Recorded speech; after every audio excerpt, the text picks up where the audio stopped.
जो है क्वाड्रिलेटरल है, ठीक है। इसकी चारों जो अपोजिट साइड होती हैं वो इक्वल होती हैं और 90 डिग्री पर क्या करती हैं, मतलब मिलती हैं, ओके।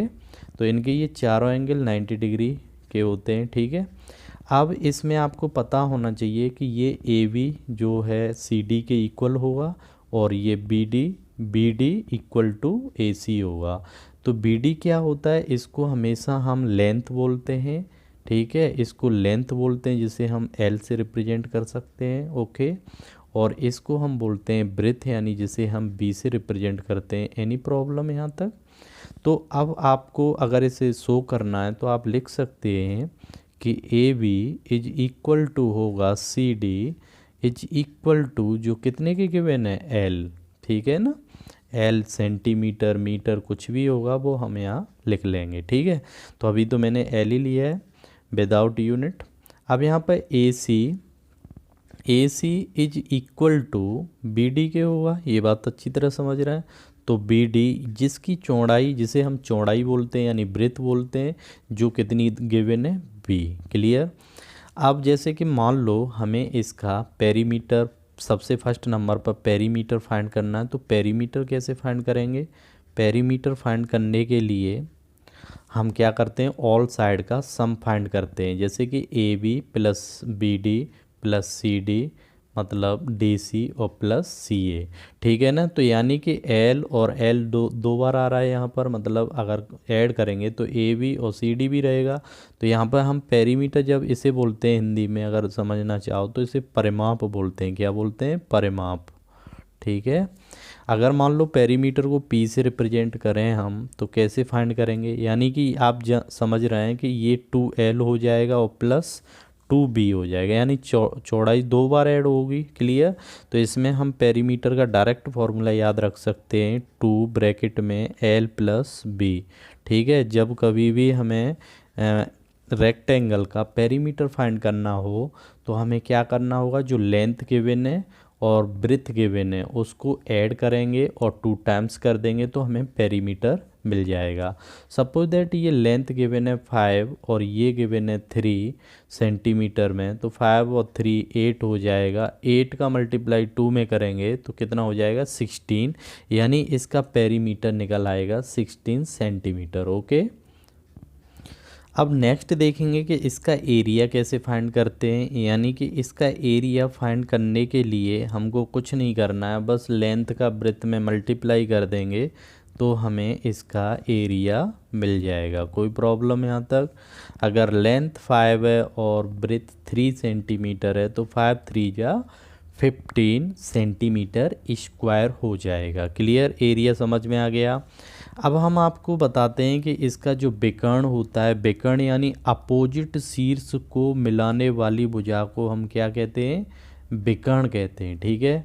यानी कि इसमें नंबर ऑफ विकर्ण कितने, मतलब नंबर ऑफ डायगोनल कितने होते हैं, यानी कि विकर्ण की संख्या कितनी होती है, तो 2 होती है। तो हमेशा याद रखना, ये जिस पॉइंट पर इंटरसेक्ट करते हैं, ओ सी और ओ डी और ओ ए और ओ बी, ये चारों बराबर होते हैं, मतलब इक्व, ये जो ओ पॉइंट है वो चारों वर्टिसेस से क्या है, इक्वी डिस्टेंस पर है, मतलब समान दूरी पर है, ओके।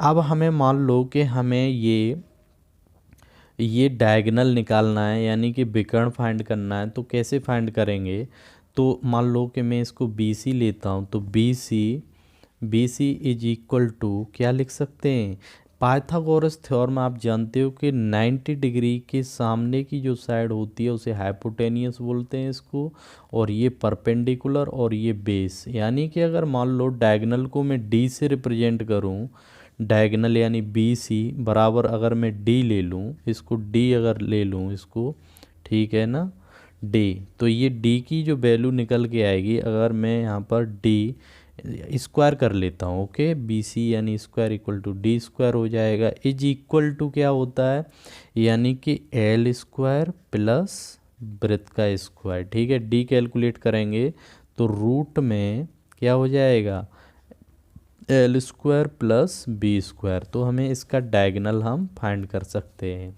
क्लियर। अगर यहाँ पर थोड़ा सा एक पॉइंट और मैं बता दूँ आपको, जैसे कि एरिया गिवन है और लेंथ गिवन है, तो ब्रेथ कैसे फाइंड करेंगे? सिंपल सी बात है, लेंथ से डिवाइड कर देंगे जो वैल्यू गिवन है उससे।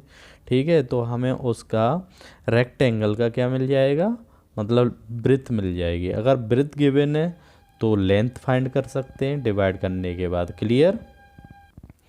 अब हम इसके बाद बताएंगे आपको स्क्वायर, यानी कि आप स्क्वायर जानते हो कि स्क्वायर में ऑल साइड जो होती हैं वो कैसी होती हैं, इक्वल होती हैं।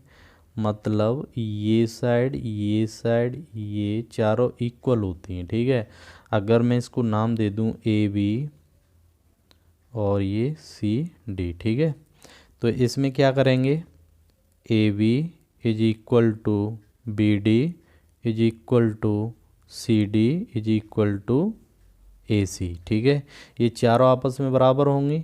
अगर हम इसको मान लें कि इसकी कुल मतलब एक साइड अगर मान लो कि ये ए गिवन है, मान लिया सपोज दैट, तो ऑल साइड ए ही होंगी। ठीक है, तो इसका ये इक्वल टू हम यहाँ ए ले लेते हैं।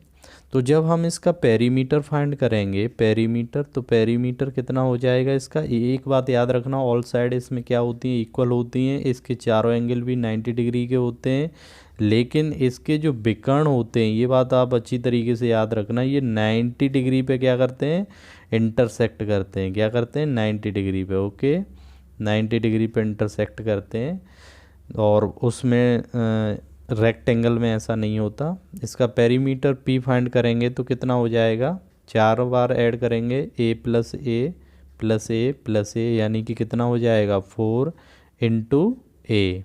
ठीक है, तो इसका मतलब है जो पेरीमीटर है वो इसकी साइड का 4 गुना होता है, यानी 4 टाइम्स होता है। अगर मान लो साइड 3 गिवन है तो इसका पेरीमीटर कितना हो जाएगा, 4 इंटू 3, यानी कि 12 सेंटीमीटर। ओके, अगर हमें इसका एरिया फाइंड करना है तो एरिया फाइंड करने के लिए क्या करना होगा, ए इंटू ए करेंगे, तो यानी कि ए स्क्वायर। ठीक है, यानी साइड का स्क्वायर होता है, यानी क्या होता है, एरिया फाइंड करेंगे तो साइड स्क्वायर भी कर सकते हैं। ओके, अगर साइड 3 गिवन है तो एरिया कितना हो जाएगा, 3 3 जा 9 सेंटीमीटर। ओके, इसी तरीके से आप यहाँ पर लिख सकते हो 4 इंटू साइड और करके अगर लिखना चाहो तो, यानी साइड का 4 टाइम्स होता है। अब इसका डायगोनल कैलकुलेट करेंगे तो याद रखना पाइथागोरस थ्योरम से लगाएंगे तो ये जो साइड होगी तो ए का स्क्वायर प्लस ए स्क्वायर यानी 2a स्क्वायर होगा, और उसका डी निकालेंगे हम। तो अगर आप देखना चाहें तो देख सकते हैं, तो इसका जो डायगोनल होगा वो हो जाएगा D square equal to A square plus A square, यानी 2a स्क्वायर हो जाएगा, 2a स्क्वायर, यानी कि अगर इसको हम d इक्वल टू फाइंड करेंगे तो फाइनली कितना आ जाएगा, 2 a रूट 2a। ठीक है ना, तो कहने का मतलब ये है कि ये साइड का रूट 2 टाइम्स होता है। ओके, रूट 2 टाइम्स होता है, ए रूट 2 लिख सकते हैं इसको। क्लियर? तो इस प्रकार डायगोनल निकाल सकते हैं। तो हमारा वीडियो यहीं फिनिश होता है। अगर हमारा वीडियो अच्छा लगा तो लाइक करें और हमारे चैनल को सब्सक्राइब करें। Thank you.